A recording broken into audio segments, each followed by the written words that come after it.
Hello pong muli mga kababayan, mga katambay. Nagbabalik po inyong lingkod, si Katambay Manong po. Dito po sa Tambayan mga kabayan. Samahan niyo po ako magkomento. Komentuhan po natin mga katambay itong mga issue po sa ating lipunan, lalo po sa politika. Magandang umaga po muna, tanghali, hapon, gabi. Madaling araw po sa atin lahat. Sa amang bansa tayo naroon. Siyempre po, sana po maingatan po tayo mga kababayan. Ito po, komentuhan po natin. Ito pong isang magaling na vlogger at napakagalang po. Napakagalang na vlogger. Napakagalang po lalo po sa mga politiko na naglilingkod po sa ating bayan. Ay sobrang napakagalang po, napakarespeto po nitong vlogger na ito. Lalo po ang ating Vice President ay talagang napakalaki po ng respeto niya sa Vice President na nakakuha po ng boto. Majority ng mga botante sa ating bansa ay nakuha po ng ating Vice President. Mahigit 32 million po na botante po sa ating bansa. Kasama po ang mga OFW. Ang pinakamalaki ko pong nakuha sa kasaysayan po ng ating bansa, ang Vice President Sara Duterte. Pero dito po sa napakagaling na vlogger ay talagang kukomentuhan po natin. Ito po si Coach Jarrett. Napakarespeto po, napakagalang. Napakagalang po. Talagang ginagalang niya po ang halal ng bayan, mga katambay. At talagang yung kanyang mga komento at napakagaling po. Ibang klase po. Talagang ang Vice President lang po ang kanya nakikita. Dahil nga po, sobra po yata ang natatanggap niyang kaginawahan pagka po ang Vice President ang lagi niya pong nakikita at itinatapik. Umpisahan na po natin ang issue po. At siyempre po, ang napakagalang at kagalang-galang po na vlogger sa ating bansa. Ito po, napakarespeto po. Susunod na palusot, bagong palusot, bagong iyakan na ginawa ni Sara Duterte. I tried watching yung kanyang press conference kanina, kaso walang laman talaga. Wala eh. It's practically nothing. Ngayon naiintindihan ko na mga kochero kung bakit hindi siya nagpunta sa NBI. Kasi wala akong siyang sasabihin. Nagpabiktima lang siya. There's zero accountability, zero transparency. And I will dare say this, 100% palusot and lies. Totoo mga kochero, wala akong siyang ginawa. Pwede magpalusot at magsinungaling. Ilang ginawa niya? Ilang oras yun? Isang oras at kalahati? Binigyan lang kaming mga content creator na content. Yun ang ginawa ni Sara. Binigyan kami ng content. Kaming mga political commentators. Well, I don't even consider myself a political commentator. Siguro, political observer. Taga-observe lang tayo. Tingin-tingin lang. Nakita niyo po mga tambay, napaka-respeto, napakagalang na vlogger, lalo po sa Vice President. Nakita niyo po, wala raw pong kadating-dating at lies lang daw po ang ginawa at napakasinungaling daw po. Nagsinungaling lang daw po ng mahigit isang oras ang Vice President. At sinabi niya rin, siya ay political observer. Nag-oobserba siya, mga tambay. Inoobserbahan niya po ang Vice President. Pero hindi niya po inoobserbahan ang Pangulong Marcos, mga tambay. Di ba? Dahil doon po sa dami po ng pahayag ng Vice President, ay napakarami pong pahayag doon. Pati po kanyang national security. Pati po ang paghahamon po ng Vice President na imbestigahan din ang confidential fund ng Pangulo. Hindi niya po naobserbahan yun. Wala siyang observer doon. Pagdating po sa issue ng Pangulong Marcos at sa issue po ng Speaker Romualdez, kasi kasama rin po sa pinaputok po yun eh. Yung ambisyon po ng Speaker Romualdez nung inoobserba niya. Observer siya, political observer siya. Di ba? Nag-analysis siya. Analysis, di ba? Wala po siya nakita ron. Tangi po yung sinakita lang niya kasinungalingan at pagsisinungaling po. Yung mga lies na isang oras daw po na walang laman, walang dating. Pero sa mga Pilipino, naunawaan po natin lahat ang pahayag ng Vice President. Puro katotohanan po yun. Dahil yung nangyayari po sa kanya ay talagang nangyayari pong political. Lalo po sa Speaker na napakaagang naghangad maging Pangulo ng bansa ayon sa Vice President. Kaya gamit na gamit po ang buong ahensya ng gobyerno para po siya ipabagsakin. Hindi po ba? Hindi po nakita ng isang observer yan na napakagalang na vlogger. Napakagalang at napakarespeto. At hindi niya rin nakita yung hamon ng Vice President sa Quadcom Committee na kailan nyo ba o kailangan nyo na imbestigahan. At imbestigahan nyo rin ang confidential intel fund ng Pangulo na hindi bababa sa 4.56 billion pesos. Hindi po nakita yan ni Coach Jarrett, mga katambay. Hindi po niya nakita yan. Hindi niya naobserbahan yan. At hindi niya nakita na malaki pala yung 4.56 billion. Hindi niya po nakita yan. At hindi po niya kailangan itapik yan. Dahil yung kanyang pag-uobserba ay sa Vice President lang. Hindi po kasama ang Presidente ng bansa at hindi rin po kasama ang Speaker doon, mga katambay. Hindi po. Bigyan lang kami ng content. Thank you very much. Kasi ito may sinabi siya kanina na talaga. Ganon din eh. Yung sinabi niya, ano ko lang po, di ba sinabi niya, binigyan lang daw siya ng content ng Vice President. Binigyan mo rin ako ng content eh. Binigyan mo rin ako ng content, Coach Jarrett. Bakit? Dahil nakita ko yung napaka-respeto at napakagalang mong vlogger sa isang Vice President. Kaya nagkaroon ako ng content sa iyo eh. Dahil ngayon lang ako nakakita, isa ka sa nakita ko na napaka-respeto at napakagalang na vlogger. Samantalang unang-una kang gumamit. Unang-una kang nakinabang sa mga Duterte. Kaya nga lumaki channel mo. Di ba? Dahil nagamit mo ang Duterte. Sabihin nyo kung mali si Kamanong. Banatan nyo, batikusin nyo si Kamanong na mali ka, Kamanong. Hindi totoo yan. Sariling sikap ni Coach Jarrett yan. Wala siyang ginamit. Hindi niya ginamit si BP Sara at hindi niya ginamit si dating Pangulong Duterte. Lumaki ang channel niya dahil sa sariling sikap siya. Nagsariling sikap siya, wala siyang ginamit na politiko. Kaya nga nakita niyo po, napakagalang niya sa mga Duterte. Nire-respeto niya ang mga Duterte kasi hindi niya nagamit yata ito. Hindi siya natulungan sa kanyang vlogs, sa kanyang channel. Kaya po, ang nakatulong lang po yata sa kanya ay ang isang speaker at ang isang Pangulong Marcos Jr. at ang isang First Lady Lisa Marcos. Yun lang po yata ang nakatulong sa kanya. Di po ba? Nagtatanong lang si Kamanong. Ituloy po natin. Kasi sinabi niya na nabigyan daw siya ng content eh. Binigyan mo rin ako ng content kasi nakakita ako ng isa sa napaka-respeto na vlogger lalo sa pamilya Duterte. Di po ba? Ang sarap-sarap naman batukan. Papakita ko sa inyo yung kanya sinabi niya, Sara Duterte will not explain why Piatos and Chippy received confidential funds. Okay, mga kotsero, eto na.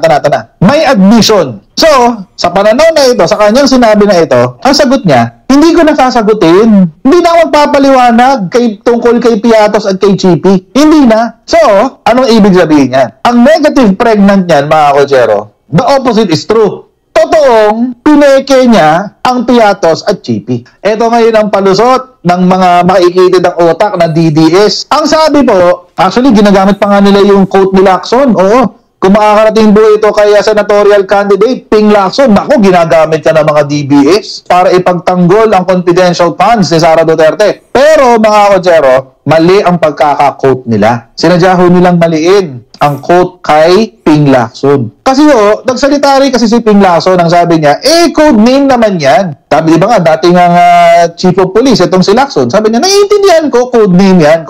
Walang problema doon. Pero hanggang doon lang ang sinabi ni Ping, ang kino-quote ng mga DDS. Hindi. Kala ko ba abogado ito? Abogado ba talaga ito si Jarrett, mga kabayan? Nagtatanong lang po si Katambay Manong. Meron po ba klaseng abogado ganito ang kanyang mga comment? Nag-a-analyze po siya ng ganito. Confidential fund. Mismo nga si Ombudsman Samuel Martires ang nagsasabi, ang confidential fund is confidential at napakahirap po.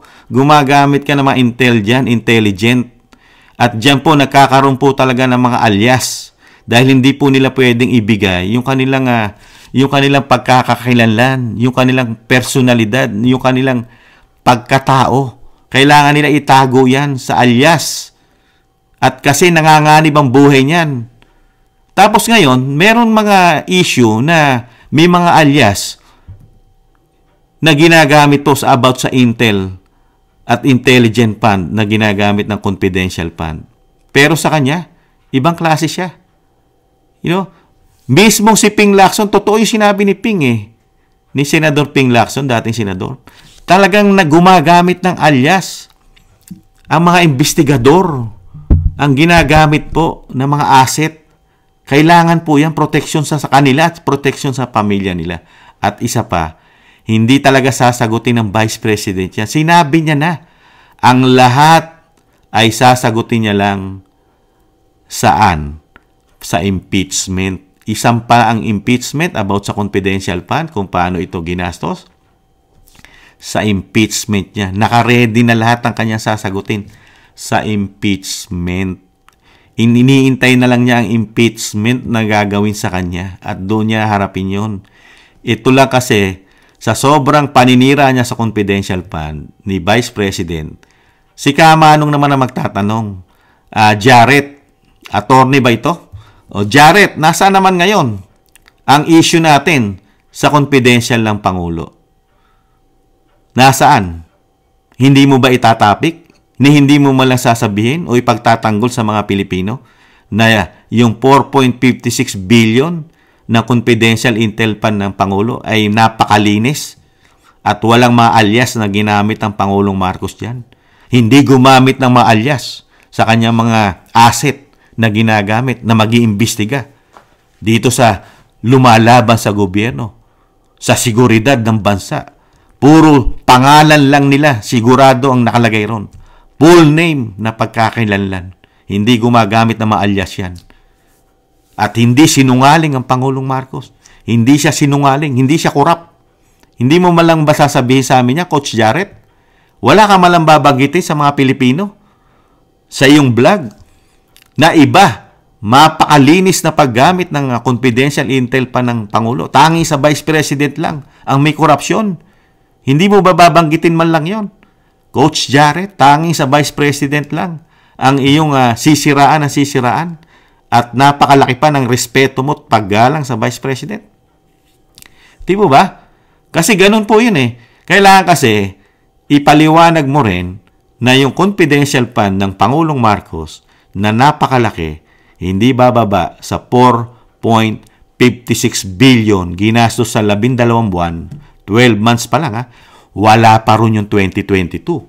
Yung ini-issue nilang confidential fund ng Vice President ay 2022 yun. At 2023 yung sa DepEd. Di po ba? Nasaan naman po yung confidential fund ng Pangulo, Jared? Yung 2022 at 2024. 2024. Jared. Kasi ang Vice President, hindi na siya kumuha ng confidential fund ng 2024. Hindi na rin siya kumuha ng confidential fund niya ng 2025. Jared. Kailan mo itatapik sa amin yan? Iniintay ko yan. Matagal ko na iniintay yan sa vlog mo. Jared. Kailan mo i-issue na tama ang paggamit ng confidential fund ng Pangulong Marcos? Yung 2022, 2023, at isasama na natin ang 2024, Jared. Malinis ba at walang mga alias na ginamit na pangalan ng Pangulong Marcos, Jared? Hindi ba sinungaling ang Pangulong Marcos pagdating sa kanya confidential fund, Jared? Doon tayo pupunta sa sinasabi ni Banat Bay na meron daw mga vlogger na nababayaran ng kalahating milyon isang buwan para daw po walang makitang anomalya sa administrasyon. Sa administrasyon, zero corruption ang mga vlogger na ito. Tanging sa Vice President lang nila nakikita ang korupsyon dahil daw po sa 500,000 a month. Totoo ba yun, Coach Jared? Kung totoo po ba yun, Coach Jared? May bayad? Kaya walang tayo nakikitang issue sa confidential fund ng Pangulo? Nagtatanong lang po si Kamanong. Hindi naman po masamang magtanong, di po ba? Dahil nagsusuri po kayo. Nagsusuri din po ako. Karapatan ko rin magsuri sa isang vlogger. Di po ba? Dahil napakaraming nakikita ni Kamanong na kailangan mo ikumpara. Kailangan ikumpara mo ang confidential fund ng Pangulo, confidential fund ng Vice Presidente.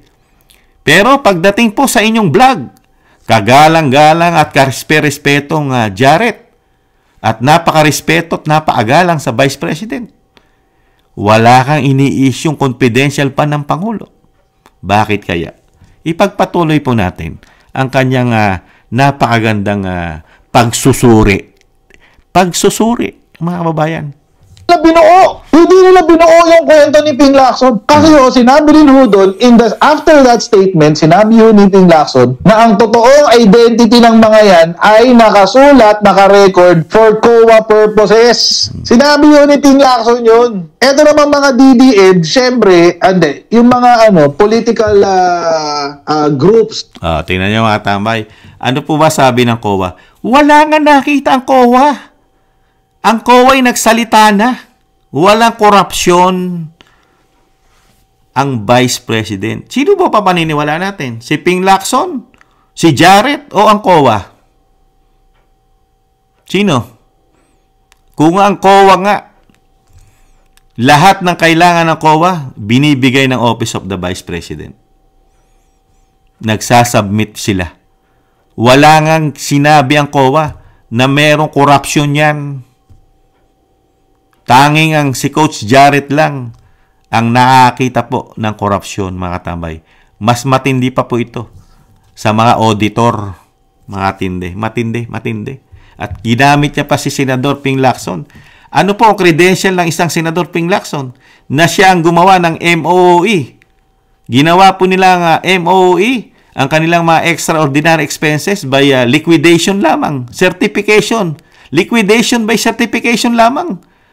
Ang gumawa po niya na isa si dating dating Senador Lacson. Ano po credential ngayon niya sa mga Pilipino? Yung kanilang ginagawa po ngayon napakalalaking pondo sarado sa publiko. Wala nga public hearing ang kanilang mga budget. Ang Senado at ang Kongreso. At yung kanilang pondo liquidation by certification lamang. Paniniwalaan ba namin yan? Coach Jarrett, ang kinukuha ng mga information, meron din questionable sa mga Pilipino. Pagdating po sa pera, ibang klase ka. At sinisiraan mo pa, katulad ni Kamanong na nagpapaliwanag, nagkukomento, dahil dyan sa mga ginagawa mo na naka one-sided ka lang. Isa lang ang tinututukan mo. Naturingang political analyst ka. Pero isa lang ang direction mo. Hindi ka man lang kumakabig. Kaliwat kanan, diretso ka lang kay Vice President Sara Duterte at kay dating Pangulong Duterte, siyempre. Yung mga nagkakalat ba ng fake news para sa mga DDEs, para sa mga Duterte, siyempre pinuto lang dun sa pabor sa kanila. Pinuto lang dun sa pabor sa kanila. May pati... tingnan nyo po mga tamay. Tayo pa ngayon na nagkakalat ng fake news. Fake news po ba yung magtanong tayo ng kailan mo bibigyan ng komento ang 4.56 billion na confidential intel pan ng Pangulo? Fake news po ba yan? At fake news din po ba yung sinasabi natin na yung sinabi ng Vice President na 2 tao lang ang kumukontrol ng pera sa Kamara? Si Saldico at ang Speaker? At fake news din po ba yung sinabi natin na galing sa Vice President na ang First Lady ay kumukolekta ng napakaraming pera sa mga ahensya ng gobyerno at kasama na ang DepEd nung panahon na siya secretary ang Vice President ay ginagawan din siya ng korupsyon? Fake news po ba yun, Jarrett? At fake news din po ba ang issue ng katulad ni Kamanong na nagtatanong bakit nailipat ang 60 billion sa PhilHealth na ito ay pera ng miyembro ng PhilHealth na mga kababayan natin? Di po ba? At fake news din po ba, Coach Jarrett, ang pagkuha ng pera sa SSS at sa GSIS? Fake news! At fake news din po ba ang flood control na 5,500 na ginastosan ng hindi bababa sa 1.4 billion a day? Mismo nga Senadora Amy Marcos na nagpatotoo na ganong kalaki. Fake news! At fake news din po ba ang Maharlika Investment Fund na ngayon ay wala na kaming nababalitaan? Fake news! Nasaan ang bilyones? Fake news? At nasaan na ang issue ng kagintuan sa Central Bank? How many tons o tonelada ang nabenta po yata? Fake news! Fake news. Ganun po. Siya po ang hindi fake news, mga katambay. Yung kanya sinasabi about sa confidential fund ng Vice President, hindi fake news. Abogado yata siya eh. Pero hindi niya pinaniniwalaan yung mga abogado nagsasabi about sa confidential fund. Lalo ng ombudsman, Martires. Di ba? Kung iimbestigahan nyo ang paggamit ng confidential fund, ano sabi ng isang ombudsman, Martires? Tanggalin nyo na. Tanggalin nyo na. Kung iimbestigahan nyo. Dahil napakahirap gawan ng resibo. Dahil unang-una ang confidential intel fund, paano mo nga naman riresibuhan? Pati taxi, pagkain. Tapos yung mga tao ay magbabayad pa rin ng kanilang asset, ng kanilang kukuning makakatulong nila. Para hagdan yan eh. Meron kang isang kakausapin na asset, mga intelligent asset mo. Meron pa rin silang gagamitin mga tao. Di po ba? Ganun yun eh. Kaya yung pera may spread. May spread ang pera. Paano mo kukuha ng mga resibo yung mga pagkain, mga pamasahe niyan? Yung mga pang-jeep niyan, pang-taxi niyan, pang-tricycle. May mga resibo ba ang tricycle? Ang jeep? Taxi? Pati pagkain sa karinderya? Sige nga. Kaya nga sabi nga ng isang ombudsman Martires, kung kayo ay nagdududa sa paggamit niyan, tanggalin nyo na. Tanggalin nyo na sa batas. Di po ba?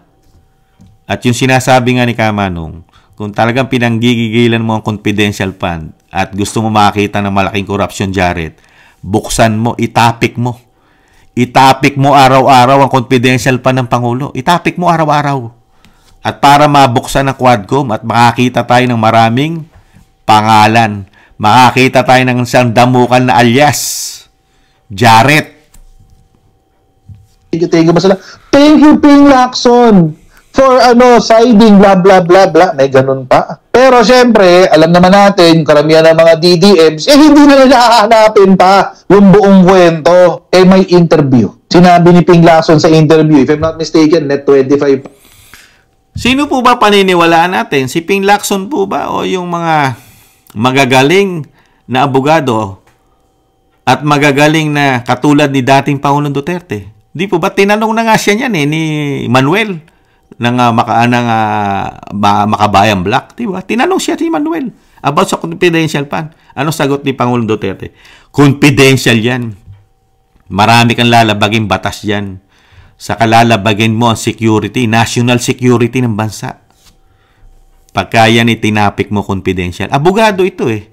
Nag-aaral yata ng abogad siya pero pagdating po sa issue ng Vice President, nagiging bobo tanga po siya pagdating sa confidential. Nagiging bobo yata at sobrang tanga. Mga tambay. Ibang klase, no? Confidential. Kung yung confidential nga ng Pangulo, hindi niya maitapik. Dahil nga confidential. Kaya nga nagiging bobo tanga eh.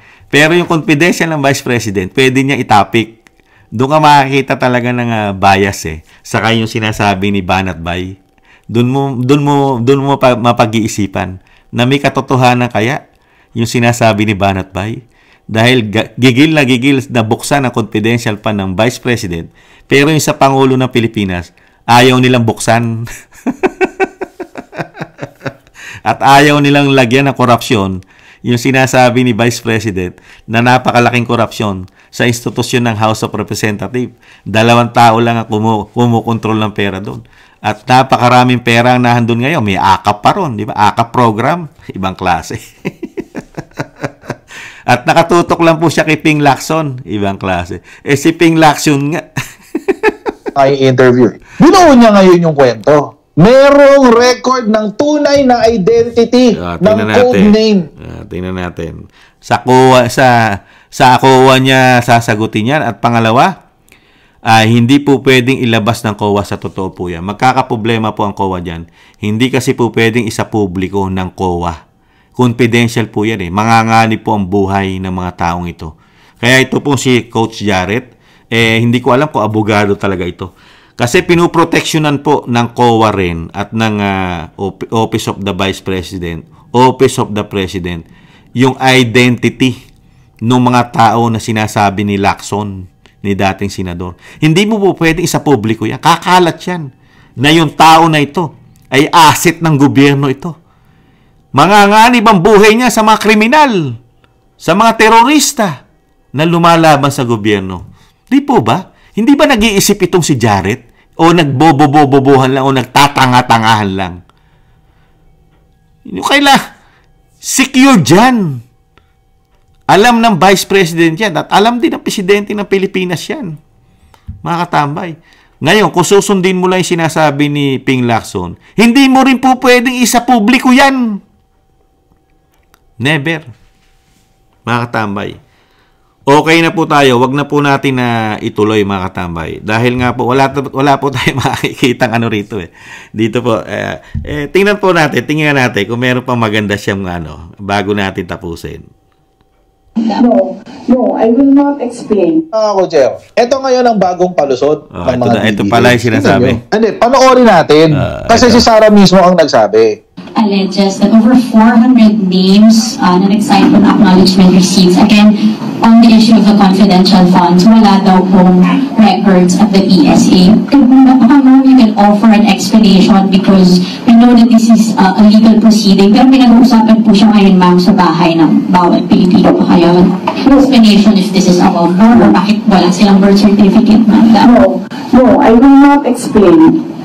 I will not give an explanation because it will entail that I explain the intelligence operations which will compromise officers who do intelligence operations.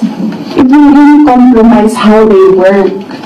So no explanation will be given to the members of the House of Representatives. One final follow-up for me, ma'am. Then what's your response to accusations? Oh wait, maliho si Sara Duterte doon sa kanyang palusot na naman. Alam niyo kung bakit? Kasi mga Ojero, unang-una, yung kanyang departamento is not an agency. The primary mandate is national security. Hindi ho ganon tumatakbo ang kanyang ahensya. Hindi ho tungkol sa national security ang kanyang trabaho. Ang paggamit ho niya, mga Kotsero, ng confidential funds. Ayan, mga tambay, tingnan niyo po. Ano po ba ang request ng Vice President nung siya po ay manalo? Nililihis po nito ang issue ginagawa pong sinungaling ang Vice President. Ano po ba ang request niya? Kaya nga po siya naging DepEd Secretary. Ano po ang request niya sa pamahalaan kay Pangulong Marcos Jr.? Ibalik tanaw po natin. Gusto niyang pangalagaan ng mga kabataan. Kaya nga siya humingi ng confidential intel pan para po maproteksyonan lalo sa mga kaliwang grupo ang mga estudyante, number 1. At yan ang prioridad niya. Prioridad niya magkaroon ng confidential fund para makita niya rin ang nangyayari po sa ating bansa. Lalong-lalo gusto niya na ring wakasan ang grupong CPP, NPA, NDF. Number 1 niya pong agenda yan. Mawakasan na po yung nasimulan din ng kanyang ama. Kaya nga po, yung confidential intel fund niya, yan po detalyado. Alam ng Pangulo ng bansa yan kung saan niya gagamitin yan. Dahil yan, inaprubahan ng Pangulo yan. Inaprubahan ng Pangulo na magkaroon din siya ng Intel and Confidential Fund. Jared.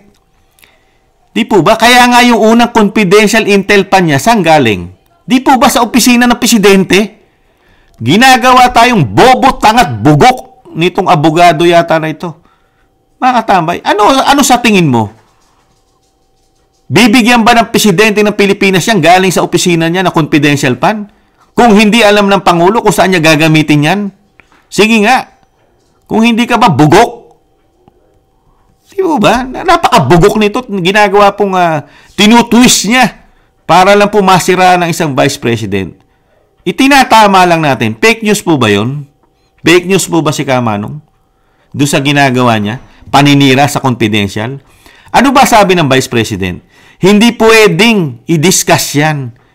Kung ngayon, kung sinasabi nyo wala yung information o walang birth certificate yan na pangalang ganon, alias yan At hindi po pwedeng sabihin ng Vice President kung sino talaga yung pagkakakilanlan yan.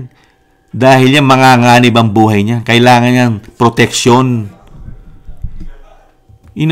Intelligent yan. Confidential.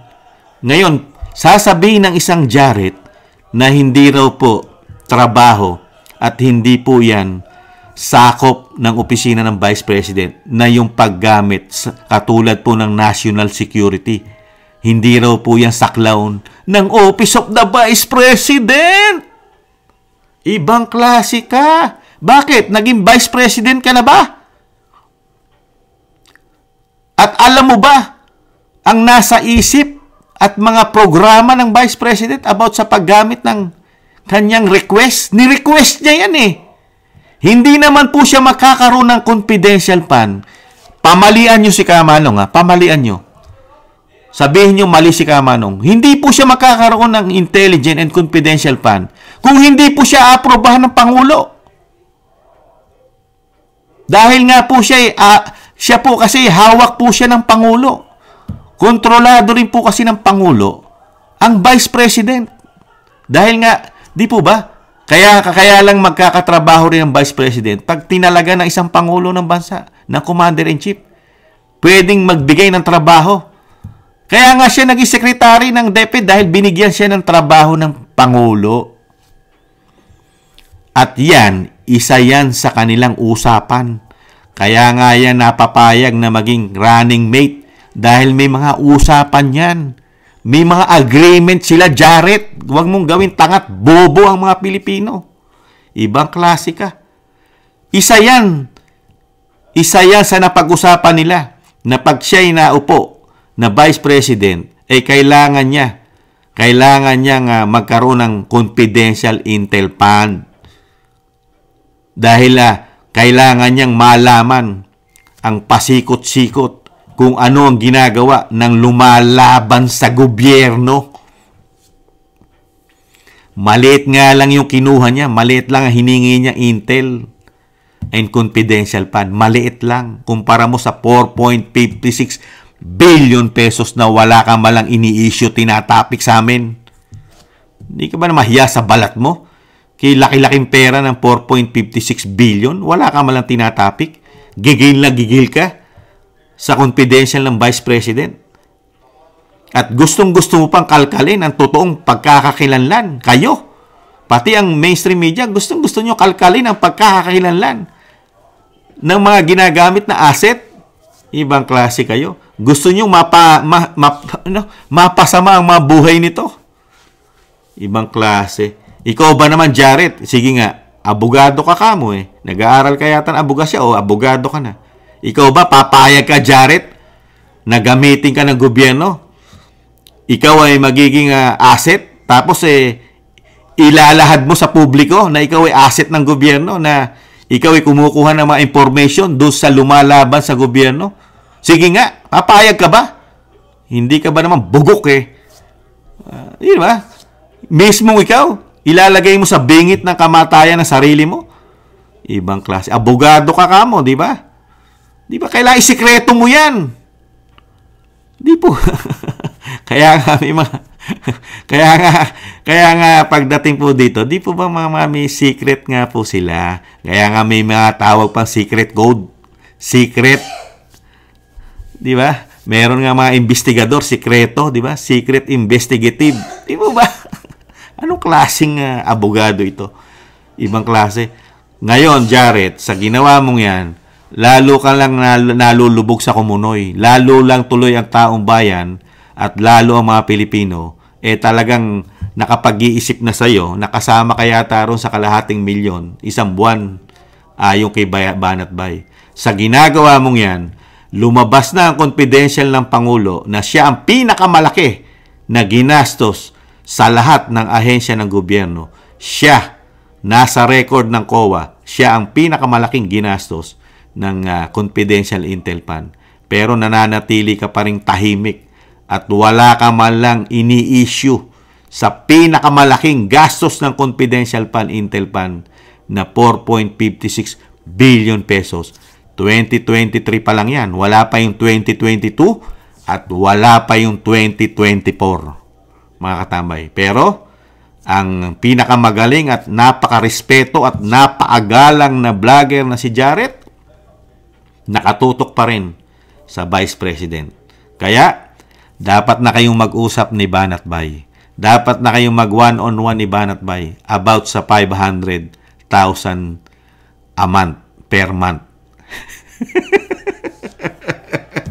Ayos yan, Banat. Ayos yan, Jared.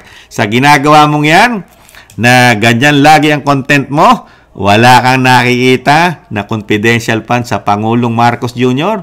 Habang wala kang nakikitang confidential fund sa Pangulong Marcos, at wala ka rin nakikitang korupsyon sa House of Representatives, at wala ka rin nakikitang korupsyon sa Senate, at wala ka rin nakikitang malaking korupsyon sa Bagong Pilipinas, ay laging magkakaroon ng content si Kamanong sa'yo. Hindi mauubusan ng content si Kamanong kay Coach Jared dahil hindi siya fake news. Napakasarap i-content ang isang vlogger na kagalang-galang, karespe-respeto at napakaganda ng mga sinasabi sa kanyang mga vlog. Nire-respeto niya at ginagalang niya isang Vice President Sara Duterte. Napakasarap kuhanan ng content. Di po ba mga kababayan? Yung ganitong klaseng vlogger na walang nakikita kung hindi opisina lang ng Vice President, napakasarap i-content na i-content. Salamat! Nagpapasalamat si Kamanong dahil hindi na ako mag-iisip ng content. Dahil binibigyan mo na ako, Coach Jared, ng i-content ko.